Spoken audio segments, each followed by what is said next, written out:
Per noi ho sentito. Grazie. Grazie infinite. Savno ha voluto donare per queste feste 2500 orchidee al personale sanitario dell'ospedale di Treviso e di Vittorio Veneto, recentemente trasformato in ospedale Covid-19. Un gesto di affetto e vicinanza agli ospedali trevigiani. È un gesto molto bello, sì. È molto apprezzato, sì. Infatti fa piacere, ecco.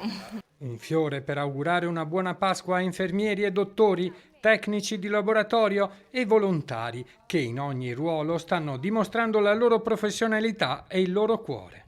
È un piccolo pensiero che chiaramente non riuscirà mai a ringraziare per l'importante lavoro che è stato fatto in questo periodo, però ci sentivamo di lasciare un ricordo, un qualcosa per questo periodo e voglio ringraziarli a nome di tutti, a nome di Savno, per l'importante lavoro che stanno facendo. Grazie veramente. Beh, che bel pensiero. Grazie ancora, buona Pasqua.